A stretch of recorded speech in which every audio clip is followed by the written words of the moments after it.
नमस्कार, hornbill TV देख रहे हैं आप। मैं हूं आपके साथ विशाल गर्ग। खबरों की शुरुआत करेंगे इस वक्त की बड़ी खबर से। उत्तराखंड के कई हिस्सों में भारी बारिश की संभावना। कुमाऊं में मौसम विभाग का रेड अलर्ट जारी।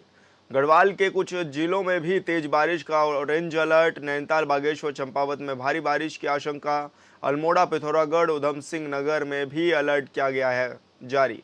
दून समेत पौड़ी, टिहरी, हरिद्वार में भी तेज बारिश का ऑरेंज अलर्ट। तेज बारिश होने से जलभराव, भूस्खलन का भी खतरा। तो ये बड़ी खबर आपको बता रहे हैं, जहां पर मौसम विभाग ने एक बार फिर से भविष्यवाणी कर दी है। और मौसम विभाग ने कहा है कि उत्तराखंड के तमाम जिलों में भारी से भारी बारिश देखने को मिल सकती है।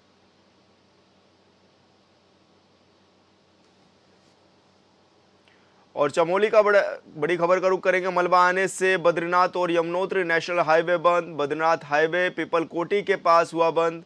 भारी बारिश के चलते पागल नाला के पास आया मलबा। यमुनोत्री हाईवे पर भी डाबरकोट के पास बंद हो गया है और गोपेश्वर घिघरान मोटर मार्ग भी अवरुद्ध हो गया है। हालांकि मौके पर आला अधिकारी पहुंचे हैं और सड़कों को दुरुस्त करने का काम भी लगातार जारी है। तो बड़ी खबर आपको बता रहे हैं, जहां पर यमुनोत्री नेशनल हाईवे डाबरकोट के पास बंद हो गया है, मलबा आ गया है सड़क पर। -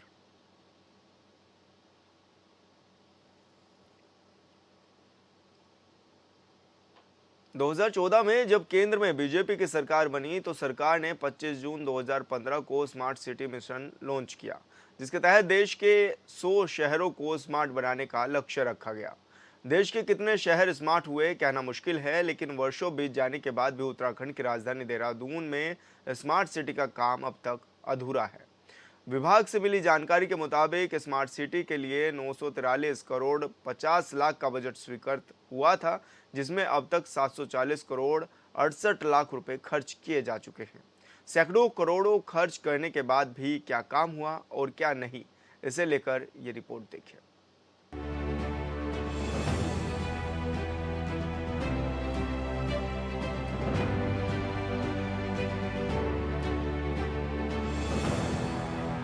उत्तराखंड की राजधानी देहरादून उन 100 शहरों में शामिल है जिसे मोदी सरकार ने स्मार्ट सिटी बनाने का सपना देखा था। बाकी के शहर स्मार्ट हुए या नहीं कहना मुश्किल है, लेकिन देहरादून अब तक स्मार्ट सिटी नहीं बन पाया, ये पूरी तरह से सच है। पिछले 6 साल से भी ज्यादा समय से स्मार्ट सिटी का कार्य चल रहा है। देहरादून स्मार्ट सिटी का कार्य अक्सर विवादों में रहता है। साल 2017 में देहरादून स्मार्ट सिटी कार्य शुरू हुआ था और 2021 तक कार्य पूरा होना था, लेकिन अभी भी कई ऐसे कार्य हैं जो अधूरे पड़े हैं।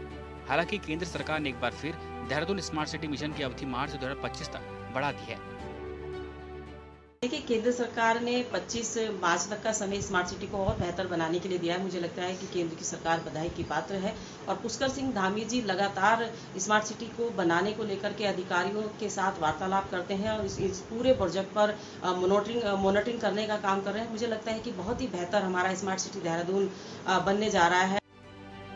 स्मार्ट सिटी योजना के तहत सैकड़ों करोड़ रुपए अब तक खर्च किए जा चुके हैं।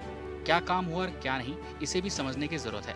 आइए जानते हैं देहरादून स्मार्ट सिटी के कितने काम पूरे हो चुके हैं और कितने काम अधूरे हैं। इंटीग्रेटेड आउटपुट सीवरेज स्कीम, यह कार्य उत्तराखंड पेयजल निगम कर रहा है। 2017 में स्मार्ट सिटी परियोजना शुरू हो गई थी। देहरादून में सीवरेज का काम दिसंबर 2022 में शुरू हो सका, जिससे जून 2030 तक प्रोजेक्ट पूरा होना था, लेकिन काम अधूरा रहने पर इसे 30 जून 2024 तक पूरा करने का समय दिया गया, लेकिन ये काम पूरा नहीं हो सका। ग्रीन बिल्डिंग परियोजना का काम शुरुआत में जमीन के अभाव में शुरू नहीं हो सका। ऐसे में दिसंबर 2021 में परियोजना पर काम शुरू हुआ, जिसे 3 दिसंबर 2024 तक पूरा किया जाना है, लेकिन 2006 करोड़ रुपए की परियोजना पर अभी करीब 8% काम ही हुआ है। स्मार्ट सिटी के तहत सैकड़ों करोड़ों रुपए खर्च किए जा चुके हैं। जाहिर है कुछ काम अधूरे हैं, तो कुछ पर दावा किया जा रहा है कि काम पूरा कर लिया गया है। जिन कामों के पूरा होने का दावा है उनमें स्मार्ट शौचालय, smart school, integrated command control centre, scratch building, modern Doon library, electric bus project, smart water SCADA, smart कूड़ा कलेक्शन वाहन, परेड ग्राउंड सौंदर्यीकरण, स्मार्ट वाटर मीटर। वहीं स्मार्ट सिटी के कामों को लेकर विपक्ष के साथ साथ सत्ता पक्ष के कई विधायक भी सवाल खड़े कर चुके हैं और लगातार स्मार्ट सिटी को लेकर सवाल होते रहे।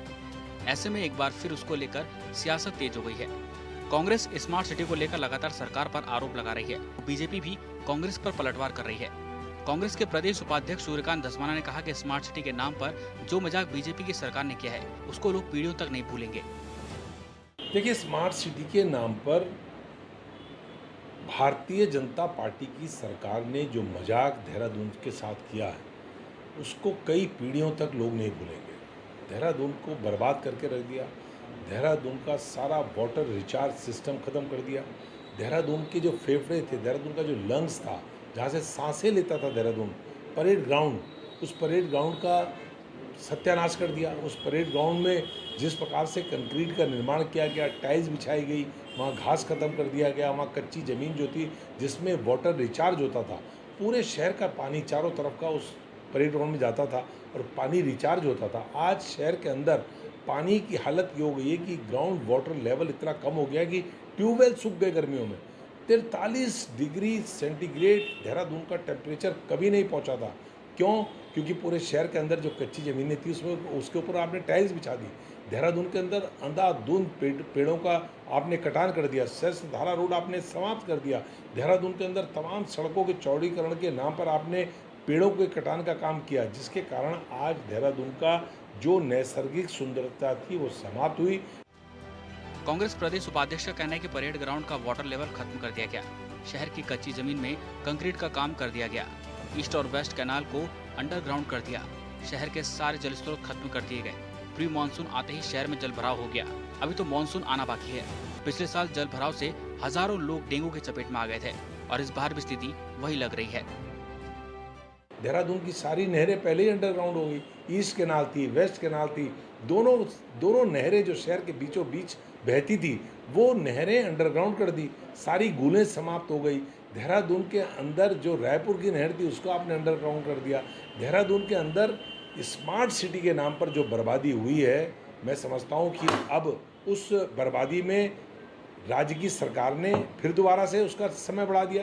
केंद्र की सरकार और राज्य की सरकार ने अब आप समय बढ़ा करके क्या करेंगे? देहरादून में आधे घंटे की बरसात में पूरा शहर जलमग्न हो गया। अभी तो प्री मानसून है, अब जुलाई आज शुरू हुआ है और आज से बरसात शुरू हो रही है पूरे पहाड़ों में, लेकिन प्री मानसून बरसात में देहरादून के अंदर प्रिंस चौक हो, देहरादून के अंदर बंजारा वाला हो, देहरादून के अंदर सहारनपुर रोड हो, देहरादून के अंदर राजपुर रोड हो, देहरादून के अंदर घंटाघर चक्राता रोड हो, डीएल रोड हो, कर्णपुर हो, कोई इलाका आप ले लीजिए, सारे इलाकों में जल भराव 1 घंटे की बारिश में। तो पूरे शहर के अंदर जो हालात स्मार्ट सिटी के नाम पर है, अभी आप पूरी बरसात होने दीजिए, उसके बाद आपको पता लगेगा। इस जल भराव के कारण पिछली बार इसी स्मार्ट सिटी में डेंगू का प्रकोप हुआ था, सैकड़ों लोग यहाँ पर हताहत हो गए थे, हजारों लोग बीमार पड़े थे, अस्पतालों में जगह नहीं थी। दोबारा से वही हालत हो रही है, अस्पतालों में डेंगू के मरीज आने शुरू हो गए। वहीं बीजेपी प्रवक्ता कमलेन रमन का कहना है कि स्मार्ट सिटी का प्रोजेक्ट लगभग 80 से 90% पूरा हो चुका है, लेकिन कुछ काम जैसे स्मार्ट सड़क, child friendly city, green valley का काम रह गया है, जिसको लेकर केंद्र सरकार ने 25 मार्च तक का समय दिया है। मुख्यमंत्री पुष्कर सिंह धामी की सरकार जल्द ही स्मार्ट सिटी के काम को पूरा कर देगी, इसलिए मुख्यमंत्री स्वयं अधिकारियों के साथ बैठक कर रहे हैं। मुझे लगता है कि बहुत ही बेहतर हमारा स्मार्ट सिटी देहरादून बनने जा रहा है। अभी हमारा 80% काम लगभग पूरा हो चुका है। उसमें कुछ कार्य हमारे बाकी हैं, जैसे स्मार्ट रोड है, हमारा चाइल्ड फ्रेंडली सिटी प्रोजेक्ट का कार्य है, सीवर लाइन है, जो थोड़ा बहुत हमारा काम रह गया वो भी बहुत जल्द इसमें पूरा हो जाएगा, क्योंकि बहुत ही सुंदर और भव्य देहरादून स्मार्ट सिटी आपने देखी होगी कि बहुत ही सुंदर तमाम हमारा जो क्षेत्र हमारी ग्रीन बेल्ट को और बेहतर बनाने के लिए पुष्कर सिंह धामी जी की सरकार इस वक्त प्रदेश में इस प्रदेश को, देहरादून को, इस राजधानी को सुंदर बनाने के लिए उन सभी अधिकारियों के साथ बैठ करके इन सारे प्रोजेक्ट पर मंथन और विचार करती है और आने वाले समय में बहुत ही जल्द आपको दिखाई देगा कि स्मार्ट सिटी बहुत सुंदर होगी। केंद्र सरकार का बहुत बहुत धन्यवाद जिन्होंने 25 मार्च तक का इसमें समय दिया है। देहरादून स्मार्ट सिटी के कामों को लेकर एक और जहां विपक्ष सरकार को घेरने का काम कर रहा है, तो वहीं सत्ता पक्ष के कई विधायक भी इस पर सवाल खड़े कर चुके हैं। तीसरी बार स्मार्ट सिटी परियोजना की समय अवधि बढ़ाई गई है, लेकिन देखने वाली बात यह होगी कि मार्च 2025 तक देहरादून के लोगों का स्मार्ट सिटी का सपना पूरा होता है या फिर यह ख्वाब ही रहता है। Bureau report on bill TV. Lok Sabha 2024 के चुनाव प्रचार में हिंदू मुस्लिम को लेकर राजनीति हुई। अब उस राजनीति से किसी पार्टी को फायदा हुआ और किसी पार्टी को नुकसान। ये तो सियासत करने वाले लोग ही बता पाएंगे। लेकिन अब केंद्र में मोदी सरकार बनने के बाद एक बार फिर हिंदुओं को लेकर आरोपों की राजनीति शुरू हो गई है। राहुल गांधी ने लोकसभा में एक बयान क्या दिया कि दिल्ली से लेकर उत्तराखंड तक सियासत शुरू हो गई।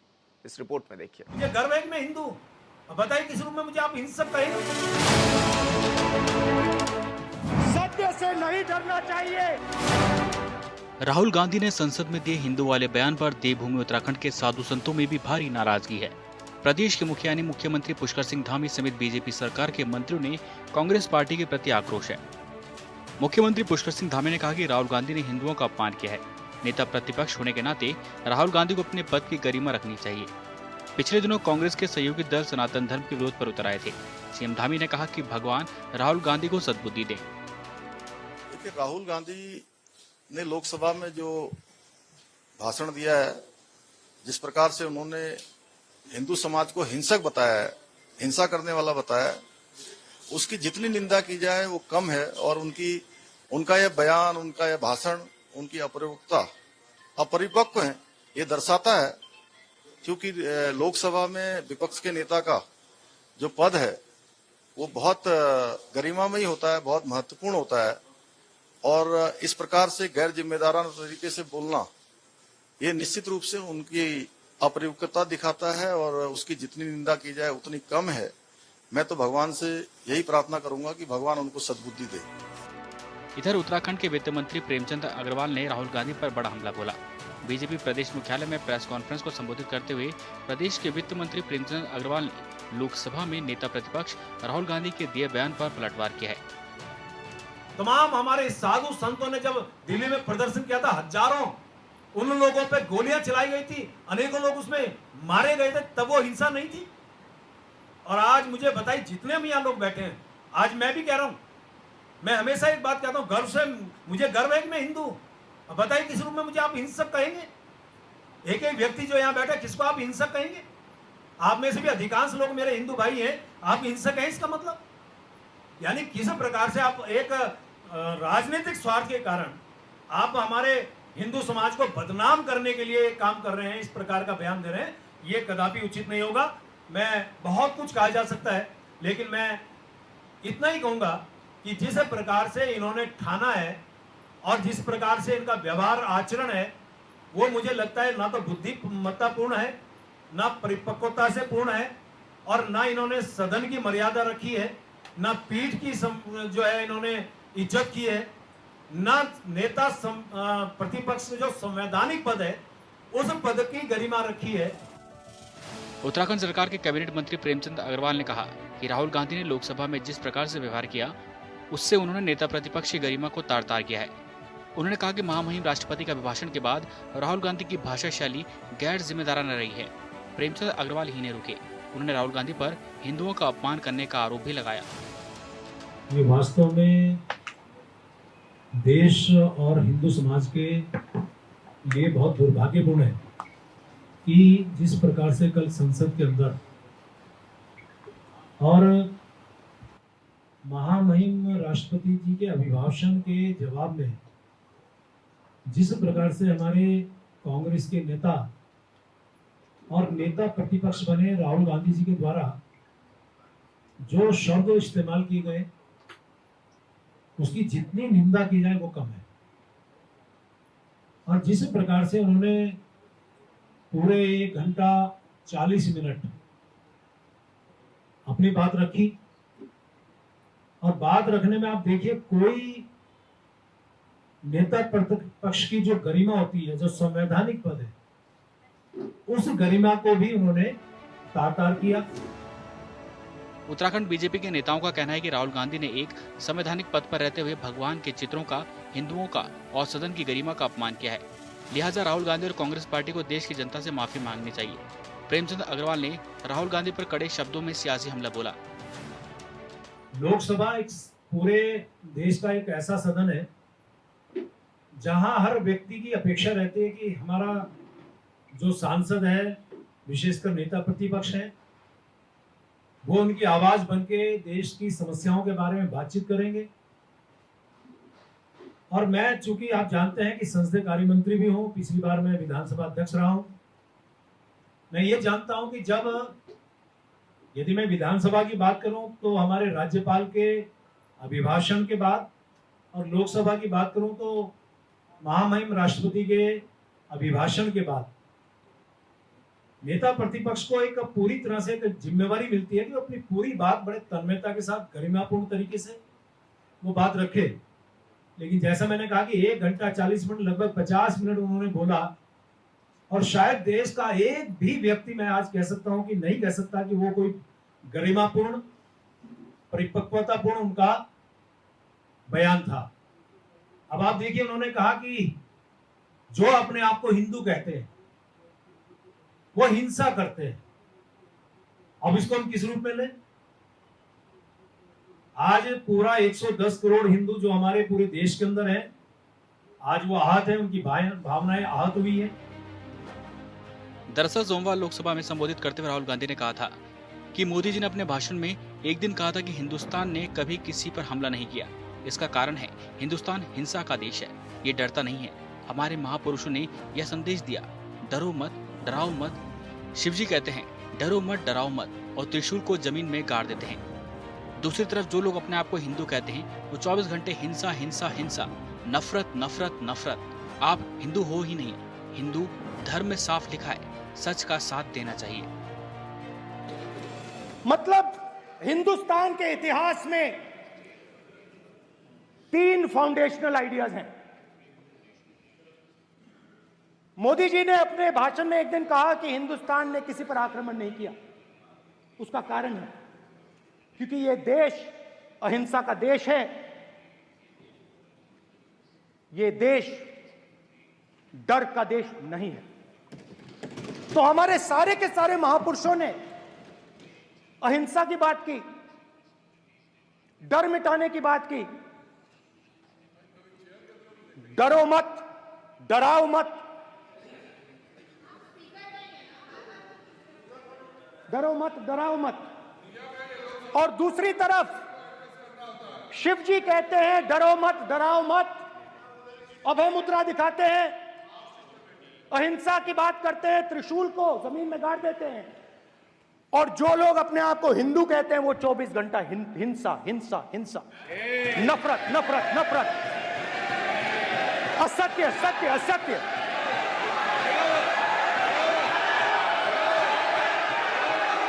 आप हिंदू हो ही नहीं।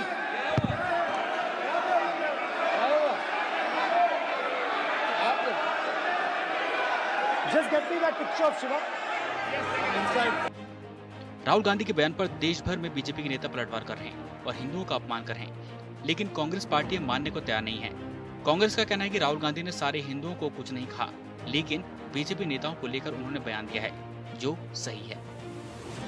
देखिए, भाजपा की जो राजनीति है वो तथाकथित हिंदुत्व के इर्द गिर्द घूमती है, और राहुल गांधी जी ने कल देश की लोकसभा में भाजपा को बेनकाब करने का काम किया। उन्होंने कहा कि नरेंद्र मोदी, आरएसएस या भाजपा ही केवल हिंदू नहीं है, हिंदू समाज बहुत ही व्यापक है, विस्तृत है, और उसकी धार्मिक मान्यताएं और परंपराएं जो है हिंसा को प्रमोट नहीं करती हैं। लेकिन राहुल गांधी के बयान पर सत्ता पक्ष के नेताओं ने हंगामा शुरू कर दिया।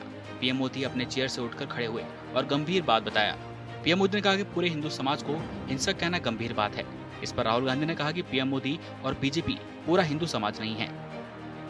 भाजपा इस प्रकार की राजनीति करती है कि वो पड़ोस के भाई को जो है सहन नहीं करती, और फिर भी जो है खोखले राष्ट्रवाद और हिंदुत्व के नाम पर जो है देश की जनता को गुमराह करने का प्रयास करती है। और राहुल गांधी जी ने जो कहा है वो बिल्कुल कटु सत्य कहा है। इससे निश्चित तौर पर जो है भाजपा की राजनीति बेनकाब हुई है, और इसी से जो है भाजपा में आज पूरे देश में बौखलाहट देखने में नजर आ रही है। दरअसल लोकसभा में राहुल गांधी बीजेपी नेताओं को लेकर ही बयान दे रहे थे, लेकिन कांग्रेस का आरोप है कि बीजेपी ने इसे सारे हिंदुओं से जोड़ दिया, जिसके बाद आरोपों की राजनीति जारी है, और आरोपों की राजनीति से उत्तराखंड भी अछूता नहीं है। Bureau report, hornbill TV. जो लोग अपने आप को हिंदू कहते हैं वो 24 घंटा हिंसा हिंसा हिंसा। नगर निगम कोटद्वार में डीएम आशीष चौहान ने आपदा से बचाव के लिए सुरक्षा कार्यों की समीक्षा बैठक ली, जिसमें डीएम ने अधिकारियों को मानसून सीजन में अलर्ट मोड पर रहने के निर्देश दिए। साथ ही अपना फोन भी 24 घंटे खुला रखने के निर्देश दिए हैं। उन्होंने उप जिलाधिकारी कोटद्वार को निर्देश दिए कि आपदा से राहत और बचाव कार्यों के दृष्टिगत तहसील में हर जरूरी उपकरण उपलब्ध कराएं, जिससे जरूरत पड़ने पर उसे उपयोग में लाया जा सके। को इंस्ट्रक्शंस दिए थे जैसे ही हमारा आचार संहिता के समाप्त होने के पश्चात भी कोटद्वार में लास्ट ईयर भी हमें काफ़ी सारे डैमेजेस और लॉसेस हुए थे, प्रॉपर्टी के भी और लाइफ्स के भी। तो उन एस्पेक्ट्स को दृष्टिगत रखते हुए हम लोगों ने एक बैठक की थी और टास्क फोर्स बनाई थी, और उसी के क्रम में कई सारे फंड्स के रिलीज और सैंक्शंस भी दी गई हैं। तो उक्त क्रम में रिव्यू किया गया, मानसून सीजन स्टार्ट हो चुका है और आगामी समय में अगर हैवी रेनफॉल होता है या कहीं पे लोगों को कैसे रेस्क्यू किया जाना है, किस तरीके से हमारी रिवर के चैनलाइजेशन की वर्क से, तो उन सभी को एक बार रिव्यू। पौड़ी के जिलाधिकारी ने मालन खुखरो और गाड़ी घाट नदी पुल का निरीक्षण किया। मालन नदी पुल का कार्य धीमी गति से होने पर जिलाधिकारी ने अधिशासी अभियंता को लोनेवी दुर्घटना का स्पष्टीकरण तलब किया।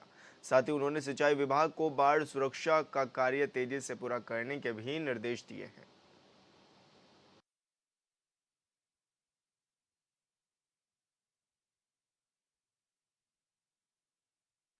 वन संरक्षण प्रमुख डॉक्टर समीर सिन्हा 2 दिवसीय चमोली जिले दौरे पर पहुंचे हैं, जहां उन्होंने गोचर वन विश्राम भवन में वन विभाग के अधिकारियों के साथ बैठक की, जिसमें रुद्रनाथ, मध्य महेश्वर और केदारनाथ यात्रा मार्ग को सुगम बनाने, फायर लाइन के प्रबंधन, फॉरेस्ट लैंडस्केप रेस्टोरेशन प्रोजेक्ट को लेकर चर्चा भी की।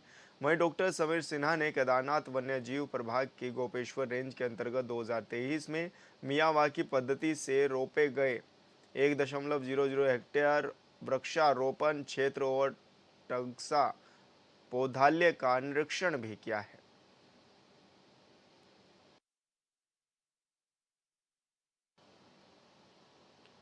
और फिलहाल इस बुलेटिन में इतना ही। आप देखते रहिए हॉर्नबिल टीवी। नमस्कार।